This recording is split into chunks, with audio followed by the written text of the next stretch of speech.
அவர் வழியில் எனது பயணம். நன்றி, வணக்கம். மாண்புமிகு பேரவை உறுப்பினர் எல்லாருக்கும் ஒரு சின்ன கருத்தை நான் பதிவு பண்ண விருப்பப்படுறேன். காலையிலிருந்து நடந்த அந்த ஆர்கியூமெண்ட்ஸ் எல்லாமே மக்கள் லைவ்ல பார்த்துருப்பாங்க. இது நான் சொல்றது பொருத்தமாக இருக்கும்னு நினைக்கிறேன்.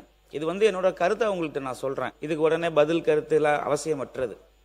அதாவது என்ன அப்படின்னா, பிறப்புக்கும் எல்லா உயிருக்கும் என்கின்ற அந்த அடிப்படையில் தான் இந்த தமிழக அரசாங்கம் தன்னுடைய கொள்கையாக வச்சு இந்த அரசவையை நடத்திக்கிட்டு வருது.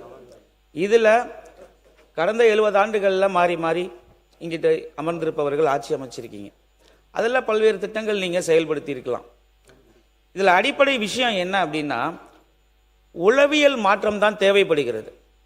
அந்த ஆதிக்க சிந்தனை, அந்த உளவியல் மாற்றம் தான் தேவைப்படுகிறது. அது மற்ற மேல்தட்டு மக்கள்னு சொல்லப்படுகிற அவர்கள்ட்ட அந்த உளவியல் மாற்றம், அந்த உளவியல் மாற்றத்தை ஏற்படுத்த வேண்டியது கல்வி.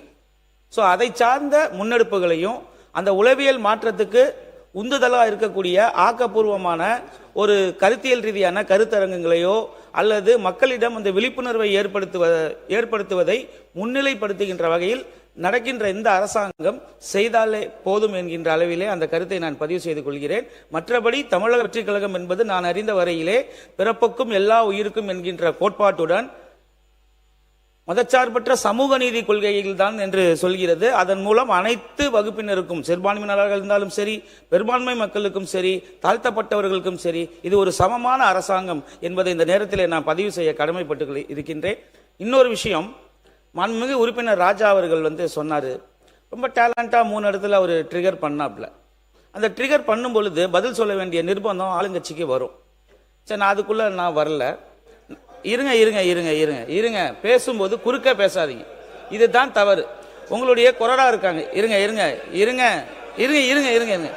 அண்ணே, ஒரு நிமிஷம், ஒரு நிமிஷம் இருங்க. இல்ல நான் என்ன சொல்றேன்னு கேளுங்க. நான் என்ன சொல்றேன்னு கேளுங்க. ஒரே நிமிஷம் இருங்க. நீங்க நினைச்சதை நான் பேச முடியாது. நான் என்ன சொல்ல வரேன்னு கேளுங்க. இல்ல இருங்க. நான் என்ன சொல்றேன்னு கேளுங்க. முதல்ல இருங்க. அமைதியா இருங்க. நான் என்ன சொல்றேன்னு கேளுங்க. இருங்க. இங்க யாரும் பேச வேணாம். இல்ல என்ன சொல்றேன்னு கேட்காமலே நீங்க பேசினா என்ன அர்த்தம்? என்ன சொல்றேன்னு கேட்காமலே பேசினா என்ன அர்த்தம்? நான் என்ன சொல்றேன், ஒரு நிமிஷம் அமைதியா இருங்க. இல்ல நான் இந்த பேரவையை பயன்படுத்திக்கிட்டே ஒரு விஷயத்த சொல்றேன். அப்புறம் நான் இதைத்தான் பேச, நான் என்ன சொல்றேன்னா ஒன்னும் தவறாலாம் ஒன்னும் சொல்ல வரல. ஏற்கனவே புள்ளல போன. இருங்க ஏங்க, இங்க பாருங்க. இருங்க. நீங்க உட்காருங்க.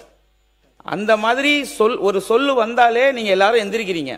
சரி, ரைட். இனிமே நீங்க அந்த வகையில நீங்க செயல்படக்கூடாதுங்கிறதுக்காக தான் நான் சொல்றேனே ஒழிய, அண்ணே ஒரு நிமிஷம் இருங்க, நான் குறிப்பிட்டு நான் அவங்கள தான் சொல்றேன். நான் அந்த நிர்பந்தத்துக்கு இந்த அவையை தள்ளாதீங்க. காலத்தினுடைய அருமை கருதி விரைவா முடிக்கிறதுக்கு ஒத்துழைப்பு கொடுங்க. அதுக்காக தான் நான் கேட்கிறேன் ஒழிய வேறொன்றும் இல்லை. மாண்புமிகு உறுப்பினர் வே. சம்பத்குமார் அவர்கள், ஒரு நிமிஷம். மாண்புமிகு உறுப்பினர் முன்னாள் அமைச்சர் SP வேலுமணி ஐயா அவர்கள், உங்க கையில தான் இருக்கு. பேரவை துணைத் தலைவர் அவர்களே, ஈழுவாத்தியா சமுதாயத்தின் தமிழகம் முழுவதும் சுமார்